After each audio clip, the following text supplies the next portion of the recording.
Welcome everybody to another episode of The Jedi in Exile. I am the Norfolk Lion. I'm here with It's Tats. Matthew, how you doing? Yeah, good mate. Absolutely buzzing off the back of today's episode. So doing well. Absolutely. So we are here to review, of course, as we have done every week. We're reviewing season 3, episode 2 of The Mandalorian. Sorry, chapter 6 of the Book of Boba Fett. He couldn't help himself. But I know I couldn't. Doesn't that just say everything about this series? And listen, it was an absolutely phenomenal episode. We said last week, Matt, that we didn't really think that it could be topped. Last week's episode was class. This one is even better. So let's get straight into it, Matt. I mean, I'm going to ask this question. I know the answer. We all know the answer. Everyone watching knows the answer.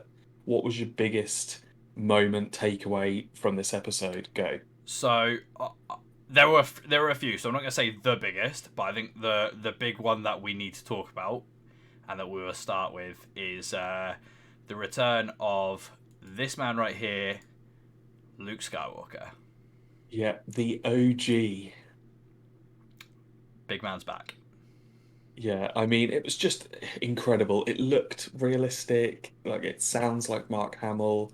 It's it's not just I honestly thought when we saw him in season 2 of The Mandalorian, I was like, oh my God, that's fantastic. They got Luke back, but I was like, that is the end of it. That is gonna be there's gonna be no more. Like how you can't bring Luke Skywalker back, but technology is a wonderful thing, my friend. Do you know what? I don't think it's even just about that. I kind of thought, you know, Disney in particular are very protective over their IP, their image, like all of that kind of stuff, and making sure that it's used in the right way. And I think that seeing him at the end of Mando season 2 was awesome. We got this big he gets to be the hero again moment, comes in, saves the day. And it actually, I was really surprised that Mando season 2, it didn't end massively on a cliffhanger. Obviously, there are question marks, there's always going to be. But it wrapped up quite nicely that Grogu had kind of gone away with Luke for what we assumed to be trained and all of that kind of stuff. I kind of thought that would be it. That's where they would park it. And we probably wouldn't see a return to that for quite a while. So this actually came as quite a big surprise to me that we actually got to see this. Yeah, no, absolutely, completely agree with you. And I think the big thing with this is that Mark Hamill's still alive. So there was a lot of ethical dilemma with, I don't know if you can remember the actor, sorry, that played Grand Moff Tarkin Yeah, in the original A New Hope. When yeah, they were bringing him back for Rogue One, there was a lot of discussions at the time, a lot of articles saying, is this now the future of cinema? yeah. We're bringing CGI, the fact that you could bring CGI, People back like from the real dead. people to life. Yeah. Yeah. And of Um. course, there was another question mark raised with Carrie Fisher. Now, So she filmed all of her scenes apparently, but there was talk of like, would they bring her back from the dead? well, they did it with Rogue One, didn't they? She's in that as like it's Yes, she is as a younger version. yeah, and She's that there when she's putting the stuff yeah, in R2. and I'm pretty sure that for both Peter Cushing, for Grand Moff Tarkin, and Carrie Fisher for Leia, that they had to get family sign off, etc., on it because technically the family like own the rights to their likeness and all of that kind of Yeah. stuff. And my kind of thing is, let's not get into a huge ethical debate, but my kind of thing is, if the family are okay with it, I'm not got Yeah. an issue. It creates great like cinema and video, right? So Yeah, and why would we not do it? listen, it's the fact that Star Wars is the timeline is just so fucked up from George Lucas that this is even a discussion, like because we're just jumping backwards and forwards and backwards and forwards. So, but no, the fact that we see Luke, the fact that we see him training, it's really weird. I was watching the episode and bits where he's running with Grogu in like the backpack behind. It reminded me of when he's running with Yoda in Dagobah with the vest on. But it's weird how Yoda is like in his ear at that point, like training Luke, and now like the shoes on the other foot. Yeah, it's It's just like, Uno reverse carded him, right? Like, yeah, and he's like he's giving it the old like do not try, do. He's like Luke is now the master. Like it is a different Luke to what we saw in Return of the Jedi and obviously Empire Strikes Back. yeah, massively. I think it was awesome. hopefully we get to see more of this kind of thing. And obviously, Yeah, the fact that Mark Hamill's obviously on board with this stuff, like that's the big thing. You know, up until about 2015 when Force Awakens came out, everybody thought Mark Hamill was like trying to run away from the Star Wars franchise, and now he is like back in the big time. yeah, and Um, loving it. yeah, and because he said after Rise of Skywalker, he was like, "That's it, Luke Skywalker is done." But he was giving us the old tease, You weren't know he? it. So obviously, hand in hand with it, and you've already mentioned, we got to see little Grogu back on the screens also. So we got to actually see some training of him and him using the Force a little bit. Got a few comedy moments, but actually kind of got the training moment where he's like running along the log, jumping and using the Force jump and everything. So we got to see a little bit of progression there, which is quite cool because it means that potentially no one knows how this is going to play out. We got the question at the end that Luke kind of gave him a bit of an ultimatum to choose between Path of the Jedi, Path of the Mandalorian. I mean, Tar Vizsla got to do both, so why is he making him choose? But hey, we'll leave that one to Luke. Exactly. That sets up a really key thing for me in the sense of this isn't just a decision just from what we know later of the sequel films. This isn't just a decision of I'm going to be a Jedi or I'm going to be Mandalorian.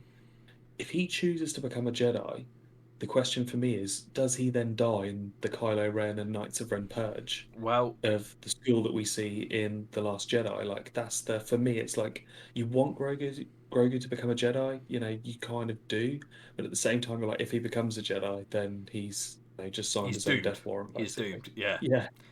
It was like the reason that I couldn't enjoy Rogue One was like, oh well, none of these Mm. characters survive, so Many Bothans died yeah. to bring us this information. Even though there were zero Bothans there. Yeah, shout out to Mon Mothma. George Lucas continuity. We love to see it.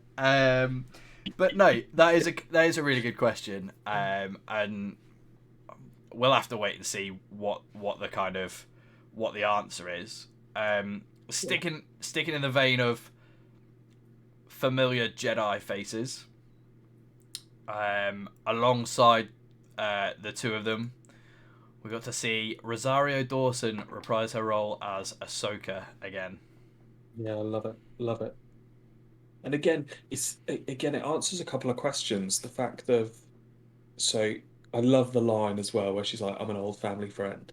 When Mando's there and he's like, "Hey, what are you doing here?" She's like, "I'm an old family friend." Like, just absolutely love it because it brings you back to just Clone Wars episodes of like Sky Guy and Snips. Like, it And just brings it all back. there was a line in there about, I can't remember exactly quite what it was, but it was something along the lines of, you remind me of your father, or um, Yeah, yeah, yeah. that sort of thing, which I thought was really nice because it means that they've obviously kind of had that whole, Ahsoka's done the whole,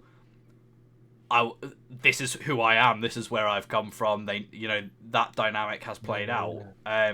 It's a shame that we didn't get to see that happen on camera, but maybe we will get to see that in the Ahsoka series. Who knows? Yeah. Um, but I think also as well that it's kind of I don't think we'll see Ahsoka again, or certainly not in this series, and maybe not in the Mandalorian. I think this is now going to be left to her standalone yeah, series. The that's fact what. that Luke says, when will I see you again?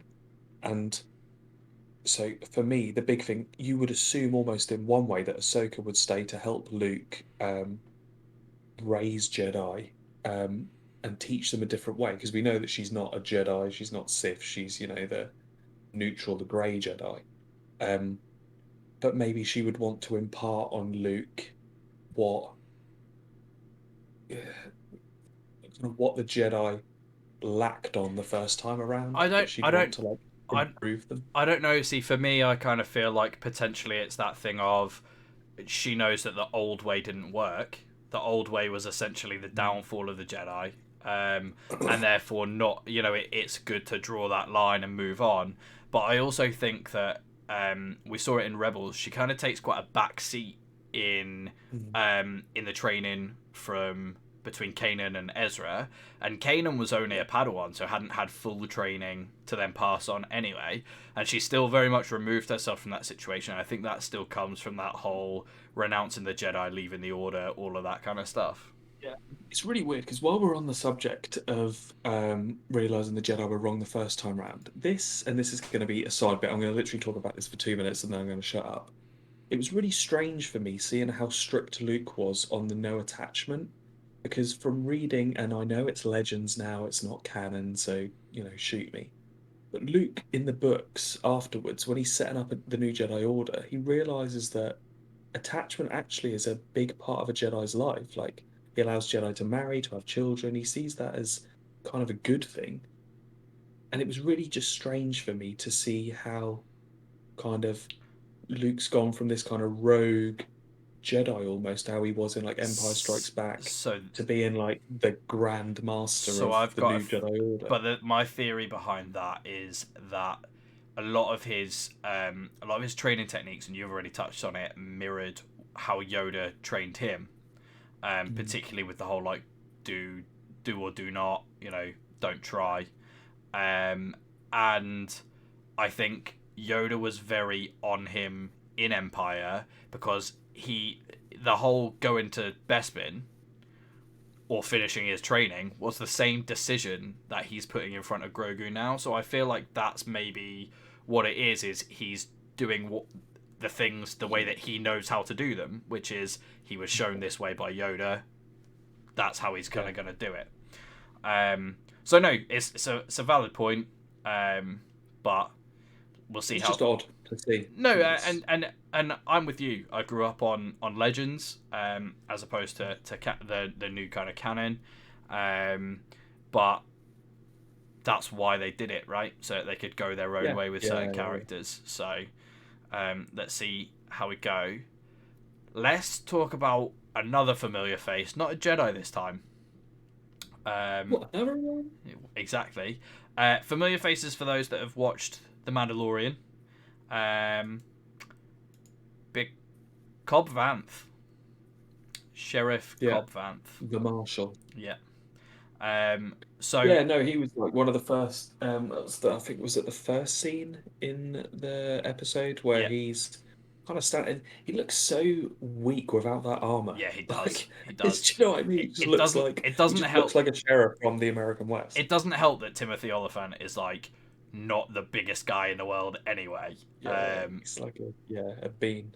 But I thought it was really cool. And do you know what I actually really liked about this? And we'll come on to something that, actually, do you know what? This leads perfectly into the next thing as well. This for me was, we talked about how the Mandalorian is essentially a Western in space, right? We talked about that. And I actually recently rewatched the I can't think what the documentary's called. The like 2.5 hour documentary about the original trilogy, and everything was talked about how Star Wars essentially was like a mishmash of all of the genres of movies that George Lucas loved.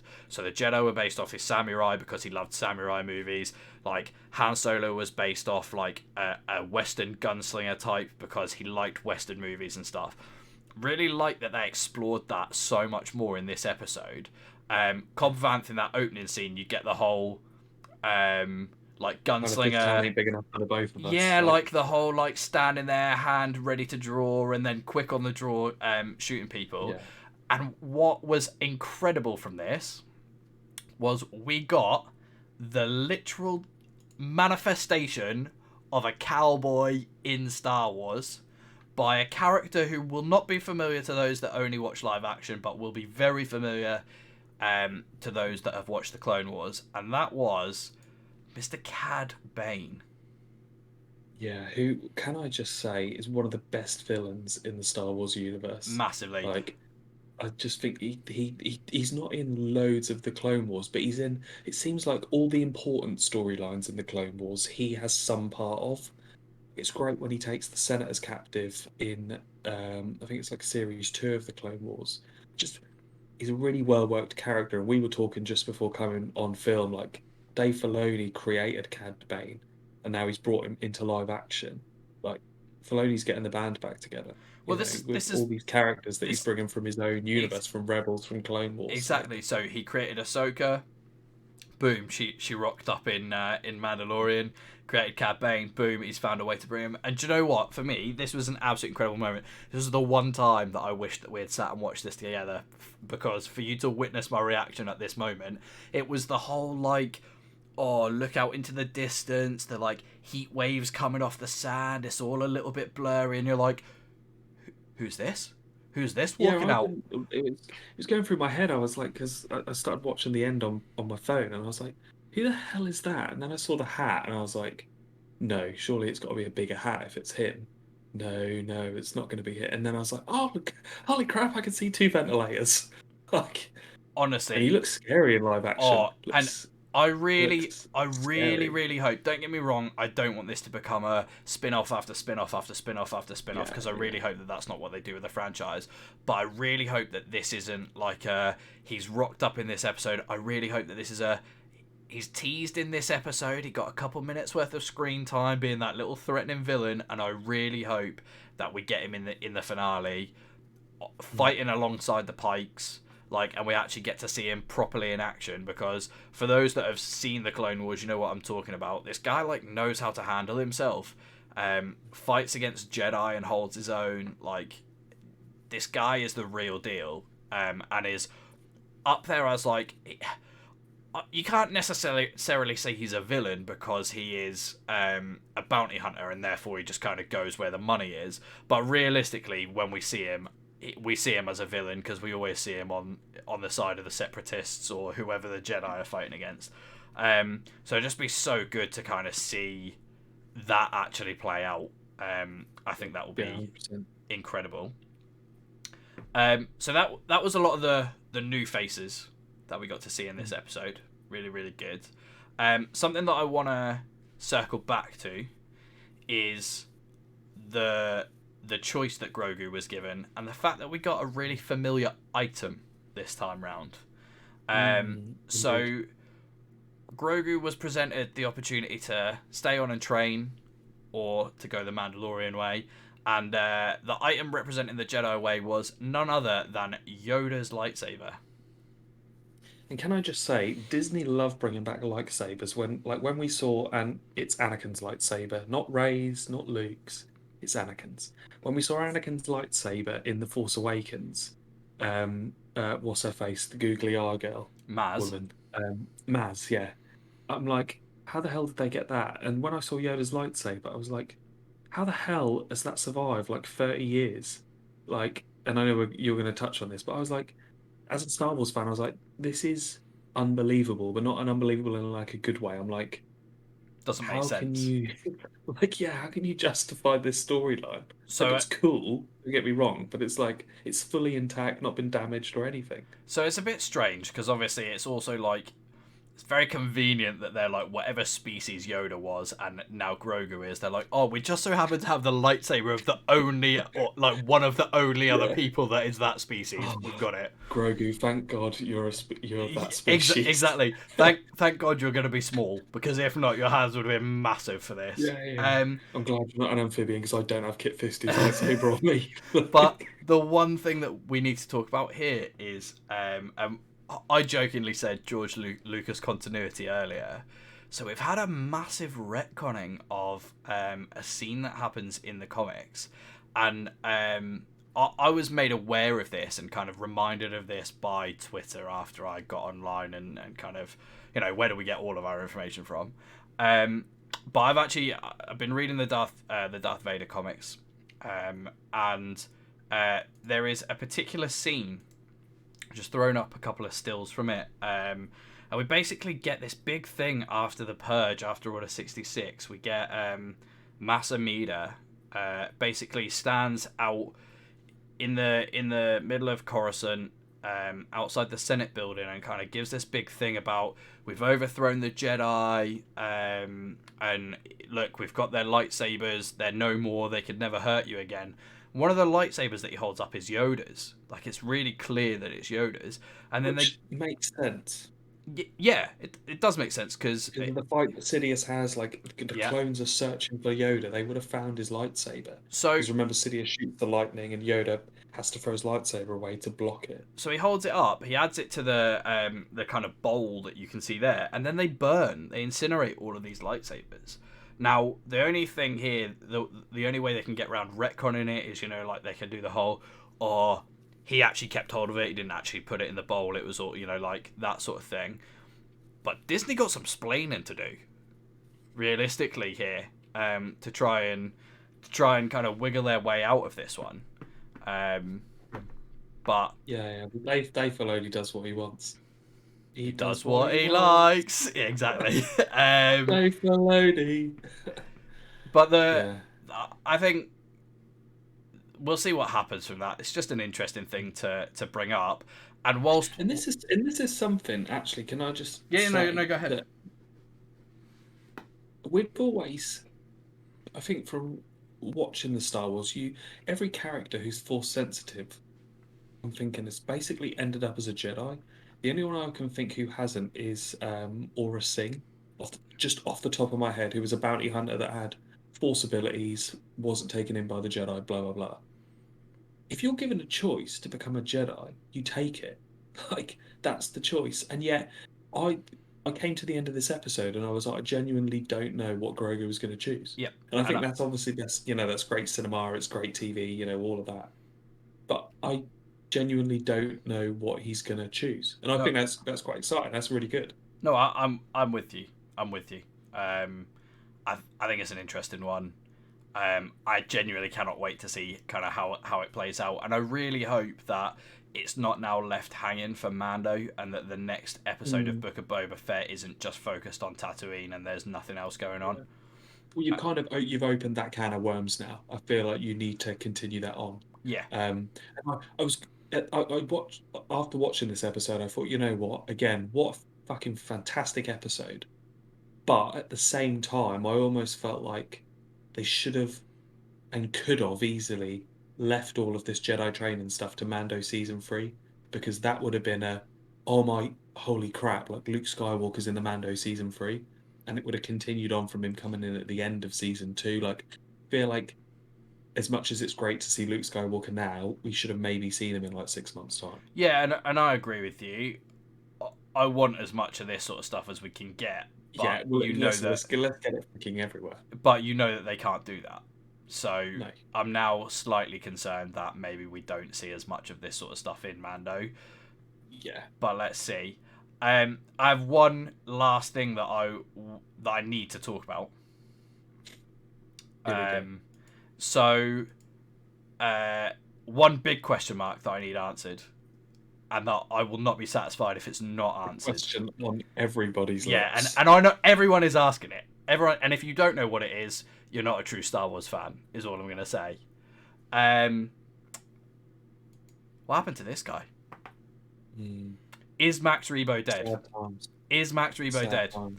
We were chatting just before we came on. I raised this with Brian, and we kind of both agreed that there is a small chance he is alive because he was never shown in the sequence. All the other members of the band were shown, but we never actually saw Max Rebo, and obviously it's the Max Rebo band.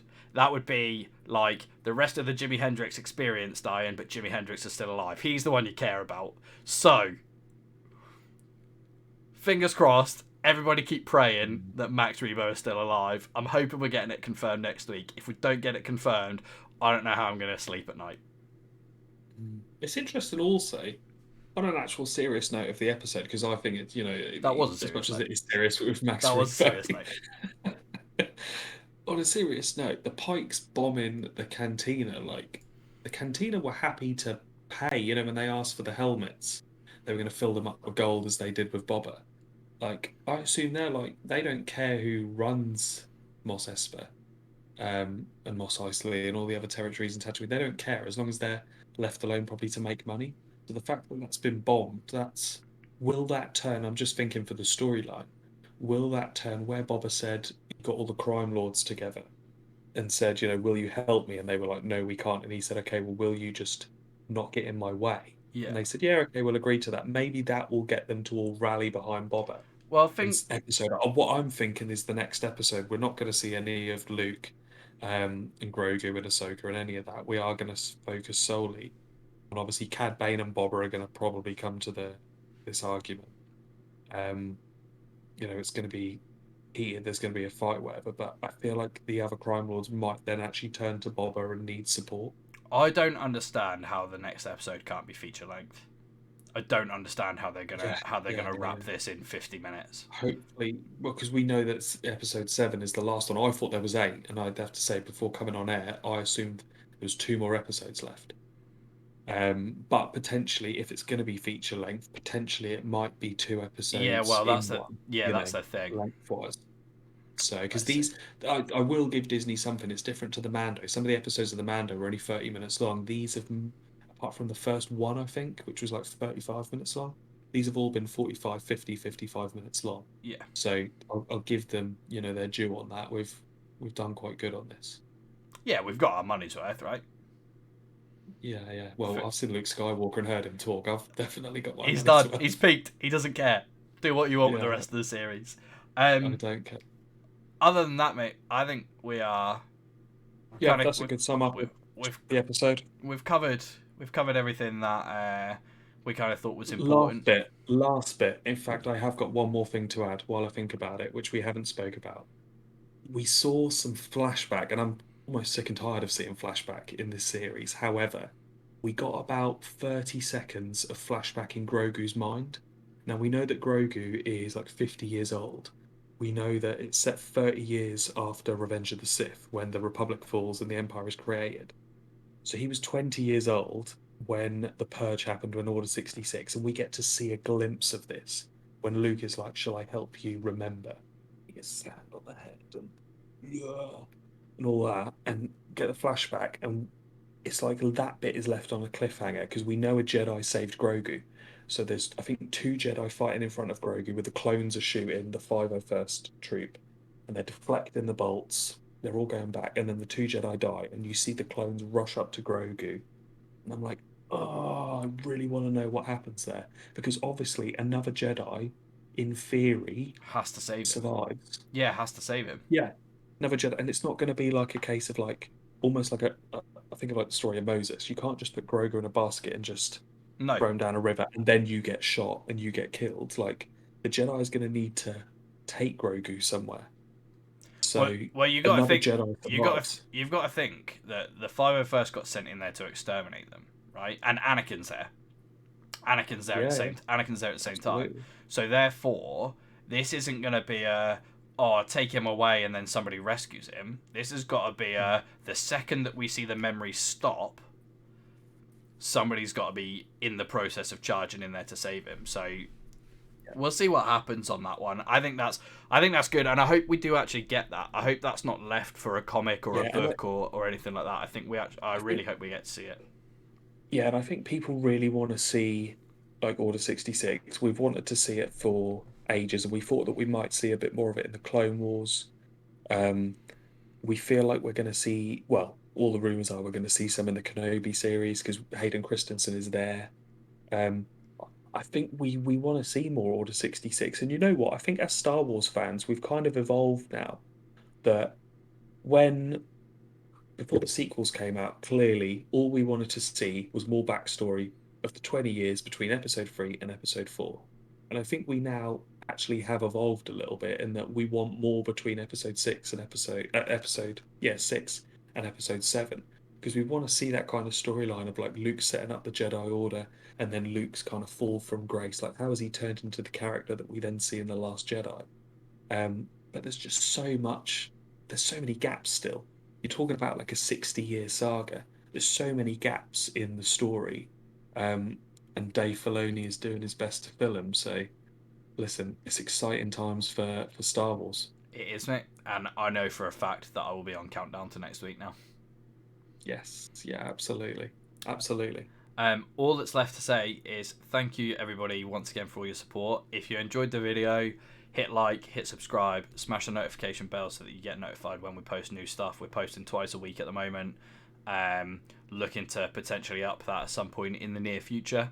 And as long as you guys keep supporting, we will keep making. So thank you very much. Brian, Absolutely. Yeah, I agree with the honourable gentleman's assessment. you know it. The last thing to say is thank you very much. We'll see you on Sunday, and we'll see you next week. Like Matt said, we've got all of our other videos, but may the force be with you, everybody. Good night.